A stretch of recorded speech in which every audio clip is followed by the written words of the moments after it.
A car ramming into the Chinese consulate in San Francisco, coming to a stop in the lobby,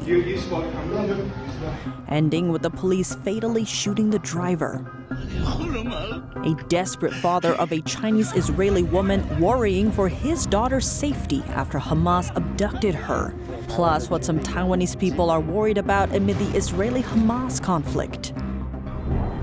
More protests breaking out during China's National Day.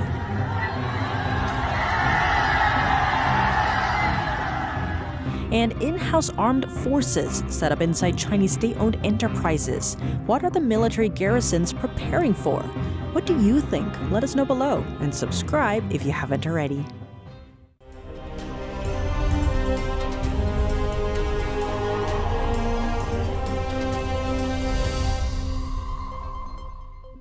Welcome to China in Focus. I'm Tiffany Meyer. Where's the CCP? A driver reportedly shouted the question after ramming into the Chinese consulate in San Francisco on Monday.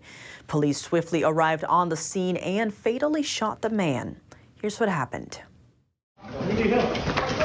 People were seen rushing out of the Chinese consulate in San Francisco Monday afternoon after a driver plowed a car into the lobby of the building's visa office. I'm an American. You spoke. Police said law enforcement shot the driver, who later died in hospital. San Francisco Police Department spokesperson Sergeant Catherine Winters described the incident hours later. Officers entered, made contact with the suspect, and an officer-involved shooting occurred. Officers rendered aid, and they had summoned paramedics from the San Francisco Fire Department. And in spite of the life-saving efforts of the police officers, firefighter, paramedics, and personnel at the hospital, the suspect was later pronounced deceased at the hospital.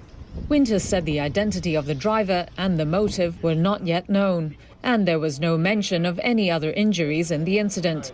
She said police were working with U.S. State Department investigators and explained why few details could be given. This is a unique investigation because it did happen inside the lobby of the Chinese consulate. So there's a number of agencies and jurisdictions that are involved. So this is far different than our normal officer-involved shooting, which really does unfortunately impact the amount of information that we can give to you at this time.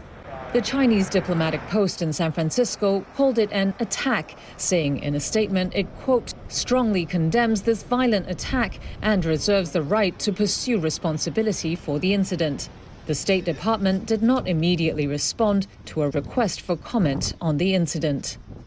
A Stanford University student who was filing documents in the lobby recounted the incident in a post on X, formerly Twitter. He said the man made a reference to the Chinese Communist Party as he left the car, shouting, "Where's the CCP?" After the incident, the Chinese embassy described it as an attack in a statement.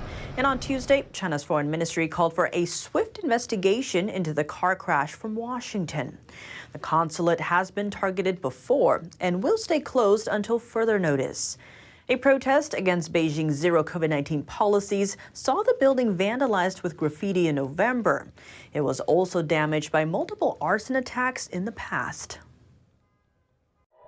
Now, we zoom in on the war in Israel after terrorist group Hamas launched an attack on the country. A father is fearing for his daughter's safety. A young woman, Noah Argamani, is among those abducted by Hamas while at an outdoor dance party. What can I say? My whole life since she was born, I have done my best to protect and to hug her, and to support and love her. And now in this difficult moment, to at least encourage her. Israel's consulate in Guangzhou confirming that she's been abducted and taken to Gaza. Argamani is half Chinese and was born in Beijing. An Israeli official is calling on Beijing for a stronger response. The Chinese Foreign Ministry said it's deeply concerned about the violence. It also called for a two-state solution, saying the answer is to make Palestine an independent state. Yuval Wachs, a senior official at the Israeli embassy in Beijing, says Israel expects to see a stronger condemnation from Beijing, saying this is not the time to call for a two-state solution when people are being slaughtered in the streets. Over in Taiwan, some residents are worried that China might be emboldened to invade the island. One of them told NTD that Taiwan needs to shore up its defenses. Taiwan should make sure it has enough military power to defend itself. He said he supports Taiwan extending its military conscription service. U.S. Senate Majority Leader Chuck Schumer sharing news from Beijing. The Chinese Communist Party saying it would look into tapping one of its officials responsible for the fentanyl issue. We called on President Xi to work with the United States to stem the flow of precursor chemicals that are fueling America's fentanyl crisis. Fentanyl killed over 70,000 Americans in 2021. That's about one person every 8 minutes. Last year, U.S. authorities confiscated over 300 million doses of fentanyl, enough to lethally dose the entire U.S. population. American authorities say much of the precursors used to make the drug come from China, with some of them pressed into pills in Mexico and smuggled into the U.S. through the southern border. China suspended working with the U.S. on fentanyl after former House Speaker Nancy Pelosi's visit to Taiwan. Back to Schumer, he visited Beijing as part of a bipartisan delegation. The trip aims to pave the way for a potential summit between Chinese leader Xi Jinping and President Biden next month. A quick update on Taiwan. Taiwanese President Tsai Ing-Wen offering an olive branch to Beijing in her last National Day speech, this time describing a peaceful coexistence. Here's what she said. We do not provoke, we do not act rashly, and we will absolutely not bow to pressure. We can also be calm and self-assured in facing China, creating conditions for peaceful coexistence and future developments across the Taiwan Strait. That means free and unrestricted interaction between people on both sides. Tsai added the strength of international support for Taiwan had reached an unprecedented height. She also restated her duty to safeguard Taiwan's sovereignty and its democratic way of life. Still, despite Taiwan's amicable tone, Beijing called the island's ruling party the greatest threat to peace on Tuesday. In contrast to the accusation, former Australian Prime Minister Scott Morrison visited the island during Taiwan's National Day celebrations. He told Tsai that he wished to support Taiwan in shoring up resilience against any security threats. So we wish to support in ensuring a resilient Taiwan and a region that has a strong deterrent against any violence or any aggression that would seek to take away the peace and freedom of the people of Taiwan. His visit angered Beijing, which regards Taiwan as its own territory, despite never having ruled the island. Beijing has also threatened to take Taiwan under its control by use of force. A new round of protests are popping up in China. As unrest grows, what tactics is Beijing using to stabilize its rule? One of them appears to be arming major companies with military forces, even if their businesses have little to do with defense. Let's zoom in.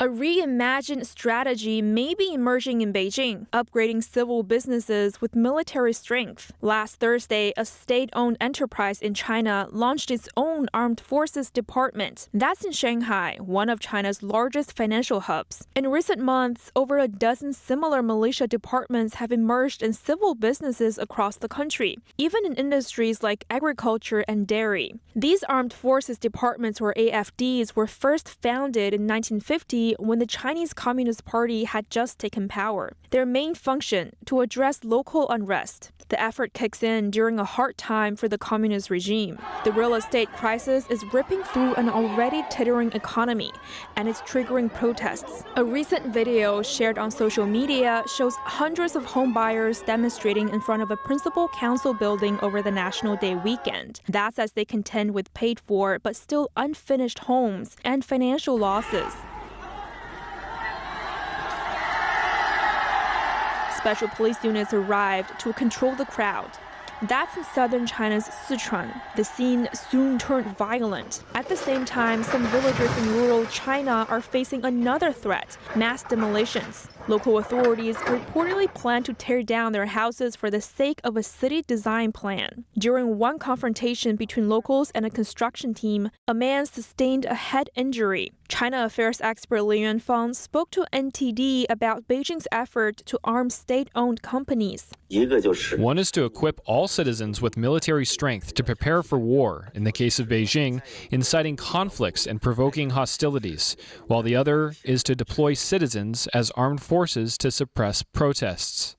That comes amid rising tensions with the West and the possibility of war looming over Taiwan.